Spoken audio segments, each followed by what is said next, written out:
There is a particular kind of silence that falls over a man the moment his entire world quietly collapses. Not the silence of peace, not the silence of sleep, but the silence of a structure that has just been condemned from the inside.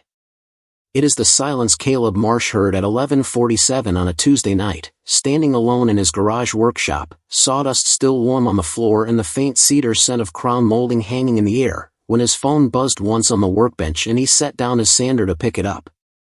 The screen glowed with his wife's name. A voicemail icon. 14 seconds long. He pressed play without thinking. Why would he think twice? Naomi was upstairs. She was probably already asleep, her dark hair fanned across the pillow the way it always was, her breathing slow and certain. Maybe she'd pocket-dialed him. Maybe she was reminding him about groceries. He stood there beneath the low workshop light, a man who had built homes with his bare hands for 23 years, a man who measured twice and cut once, and he listened to his wife's voice fill the quiet garage like smoke filling a room with no exit. The recording was breathless. Electric with something private and tender and absolutely not meant for him. The way he pulled me into the back storage room. I haven't stopped thinking about it, Tash. His hands, his mouth. I swear I almost, and then the message cut. Deleted. 14 seconds. That was all it took. Caleb's hands went numb. The molding piece he hadn't even realized he was still holding clattered to the concrete floor, and he stood there in the ringing silence like a man who had just watched the foundation of his own house split open beneath him. 23 years of construction work had given him a language of structures, load-bearing walls, stress points, the difference between cosmetic damage and something that cannot be repaired. In those 14 seconds, he heard the difference, and he knew. If you appreciate stories told with this kind of depth and detail, do us a favor right now and hit that like button. It truly helps us keep bringing these stories to life. 2 minutes later, Naomi appeared in the workshop doorway. She was wearing the silk pajamas he had bought her for their 5th anniversary, the deep emerald ones that matched her eyes, and those eyes were scanning his face now with the quiet, careful precision of a security camera. She leaned against the doorframe with a casualness she had rehearsed, or perhaps had simply perfected, and she said, "Hey, babe. Coming to bed soon?" Her voice was warm but measured. Artificially casual in the way that only the guilty can manage. Caleb nodded. He told her 5 more minutes. He watched her study him for a beat too long before her footsteps retreated up the stairs, and then he sat in the old workshop chair he'd had since his first job site in Portland, and he stared at the phone in his hands the way a demolition engineer stares at a blueprint before deciding where to place the first charge. The message was gone. But the words were not. His hands, his mouth. They echoed in the workshop like a hammer striking hollow concrete, and something in Caleb Marsh quietly shifted, not into rage, not yet, but into something colder and more deliberate. He was, above all else, a man who built things carefully. He would handle this the same way. He pulled up the shared cloud account. He'd always had access. Naomi had always known that.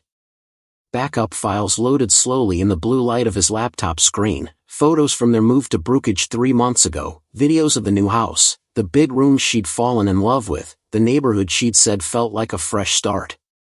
And then, buried inside a folder labeled simply Fitness Journey, he found them. Screenshots of conversations with someone named Mason. Photos that made his jaw tighten until the muscles ached. A shared Spotify playlist titled Secret Blend, created 6 weeks ago, 43 songs long, a private soundtrack to a story he had not been allowed to know existed. 6 weeks. He counted them in his mind the way a contractor counts days behind schedule. 6 weeks of good mornings and I love yous. 6 weeks of her hand in his at dinner, her laugh across the kitchen table, her voice calling him her rock. 6 weeks of a performance so seamless that he had watched it happen and seen nothing at all. He downloaded everything to an encrypted external drive. Every photograph. Every message. Every song. Then he closed the laptop, turned off the workshop light, and went upstairs to bed. He kissed his wife on the temple. She murmured something warm and half asleep. He lay in the dark and stared at the ceiling and began to plan with the same focused calm he brought to every difficult project. The next morning, he called his crew and told them he'd be delayed. Then he drove to Elmwood Bar in Bloom, the boutique fitness studio Naomi had been attending with increasing devotion since they'd arrived in Brookage, and he parked across the street where the angle gave him a clean, unobstructed view of the entrance. He sat with the patience that decades of construction work builds into a man, the patience of someone who understands that a thing done right cannot be rushed. At 10:15, Naomi emerged with 3 other women.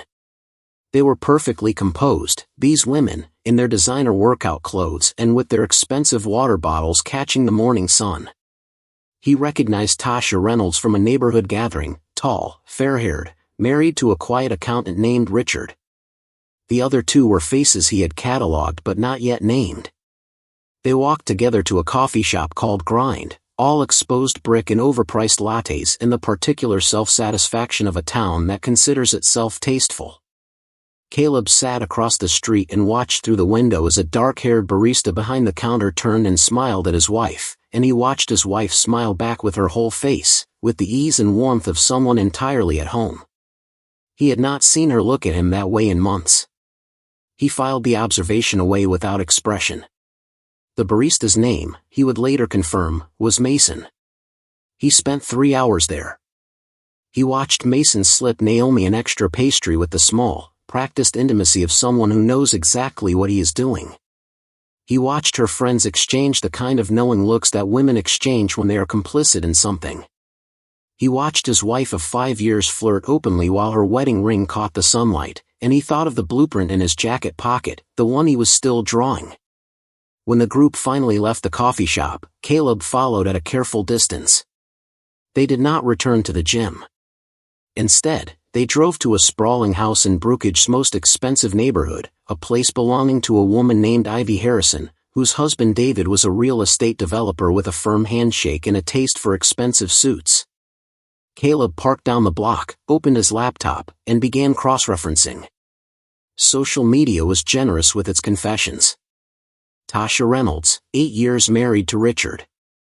Ivy Harrison, married to David.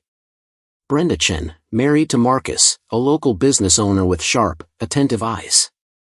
All 4 women maintained immaculate Instagram profiles, photographs of perfect marriages, beautiful vacations, fitness milestones captioned with words like growth and self-discovery. He studied what they didn't post with the same attention he gave to what they did.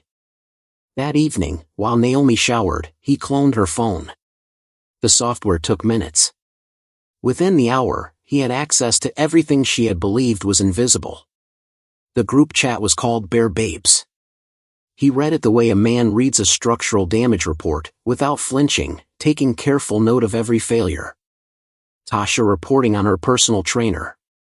Ivy describing what her husband believed were evening art classes. Brenda celebrating the fact that her husband had complimented her on glowing, attributing it to her new fitness routine, entirely unaware of the yoga instructor named Jake who was responsible. And Naomi. Naomi writing that things with Mason were getting complicated, and that complicated, in her assessment, was very, very good.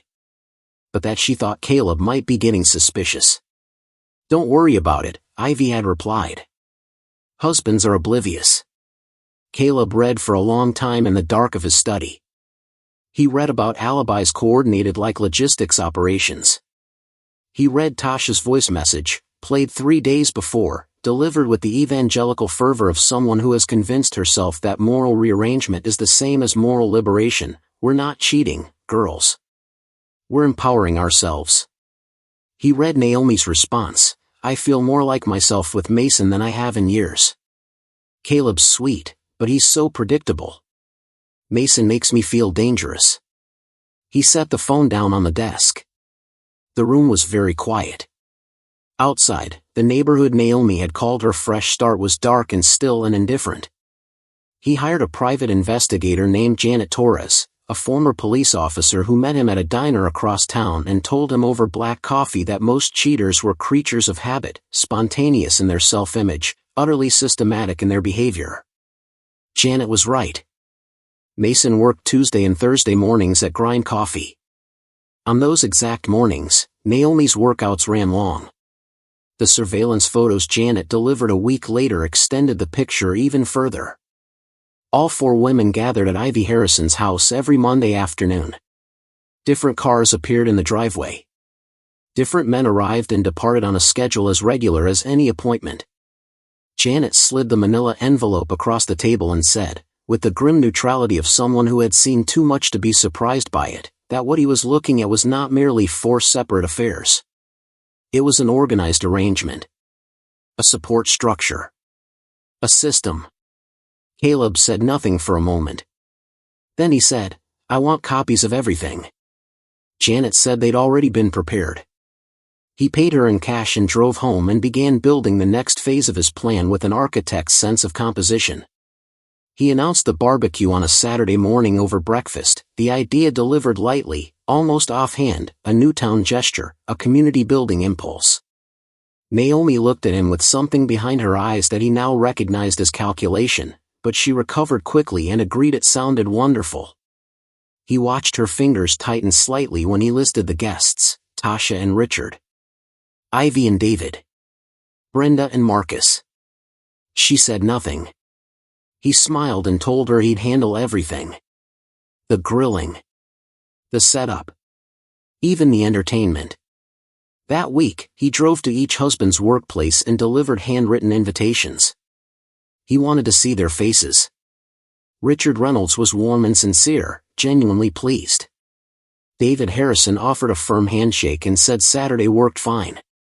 Marcus Chin studied Caleb with the quiet intelligence of someone who has always known the world contains people worth watching carefully. He said it was interesting they hadn't met yet, given how close their wives had become. Caleb agreed that it was. Saturday arrived clear and warm, a generous day. By 4 in the afternoon the backyard looked exactly as he had designed it. The deck was clean, the grill was running, string lights made the space feel welcoming and warm. He had been awake since 5. The food was perfect. The sound system was calibrated. The outdoor projector mounted on the fence had been tested 3 times. The guests arrived in sequence, each couple settling into the ease of a well-hosted evening. Richard poured wine. David examined the outdoor kitchen with the appreciation of a man who recognizes quality craftsmanship. Marcus arrived with craft beer and a watchful calm. The women laughed and complimented the setup and held their drinks and checked their phones when they thought no one was looking. As the sun began its slow descent, painting the sky over Brookage in deep amber and rose, Caleb stood and raised his beer. He thanked everyone for coming. He talked about the meaning of community, about finding people you could trust completely, about the rare gift of knowing exactly who your real friends are. The husbands raised their glasses. To new friendships. To trust. To knowing who your real friends are. They drank. The wives looked at their hands. Then Caleb stepped inside and powered up the projector. He returned to the deck with a remote control and told them he'd put together a little presentation about the neighborhood. Photos from around town, local events. The first images were unremarkable: downtown Brookage, the park, familiar businesses. Everyone relaxed. Someone made a comment about the coffee shop. Then the images changed. What followed was not chaos. It was something more precise than that. It was the controlled demolition of 4 lies told simultaneously. The photographs were organized chronologically and presented without commentary. Naomi and Mason outside grind coffee, her face turned up to his with an expression Caleb recognized as one she had not shown him in longer than he cared to calculate. Tasha in a parking lot in a passionate embrace with a man who was not her husband, time-stamped 3 days prior. Ivy in a hotel room mirror. Brenda in a yoga studio after hours. And then, the text messages, blown up large enough for everyone to read, the Bear Babes group chat filling the screen line by line, every shared alibi and coordinated deception and casual joke about their oblivious husbands rendered enormous and undeniable in the gathering dark. Richard put down his glass very slowly. David's chair fell backward when he stood. Marcus went quiet in the way that is more frightening than any raised voice. Naomi screamed and lunged for the remote, and Caleb held it out of reach and told her, with a calm that came from weeks of preparation, that they were not done yet. The deck became a place of reckoning. Richard's ring hit the wooden floor with a sound like a period at the end of a very long sentence. David discovered the second phone inside Ivy's purse, the one she'd kept hidden, the one she'd thought was invisible. Marcus spoke to Brenda in the quiet, devastated register of someone who has already understood everything and is only now asking for the formality of confirmation. How long? 6 months. He nodded. Then he turned to Caleb and asked for copies of the evidence. Caleb handed out flash drives like party favors, each one organized by date, each one comprehensive, each one prepared in advance. One by one, the couples fractured and left. The yard, which had looked like something from a magazine an hour before, was now strewn with abandoned glasses and the debris of 4 dismantled evenings. Then it was just Caleb and Naomi in the quiet, the string lights still burning softly, the projector still cycling through its evidence loop. He told her he wanted a divorce. She told him they could fix it.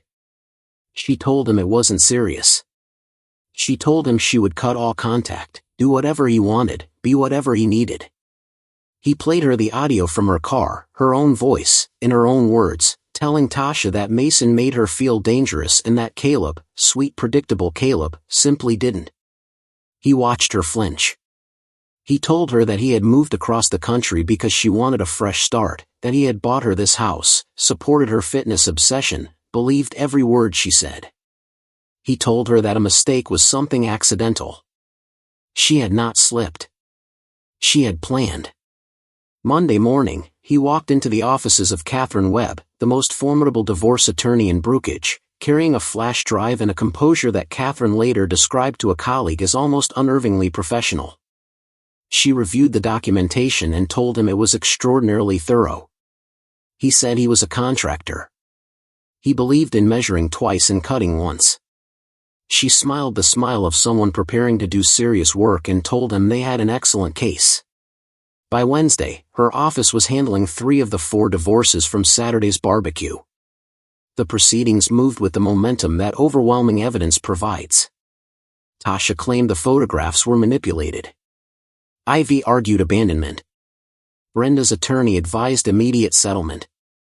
Naomi fought the hardest, claiming emotional abuse, claiming the surveillance constituted stalking, claiming a fitness influencer income that had produced no income visible to Caleb whatsoever. Her case fell apart most completely in the courtroom, when Catherine walked her through the Portland hotel receipts, the joint credit card charges for the luxury room where Naomi had spent 2 nights with Mason while Caleb believed she was at a spa with her friends. The judge awarded Caleb the house, the business assets, and the majority of their savings, plus reimbursement for every charge Naomi had made to their joint account in service of her affair. 3 weeks after the divorce was finalized, Naomi appeared on his porch. She looked diminished, thin in the way that has nothing to do with fitness, hollow-eyed, wearing clothes that quietly told the story of a changed financial situation. She said she was pregnant. She said it was his.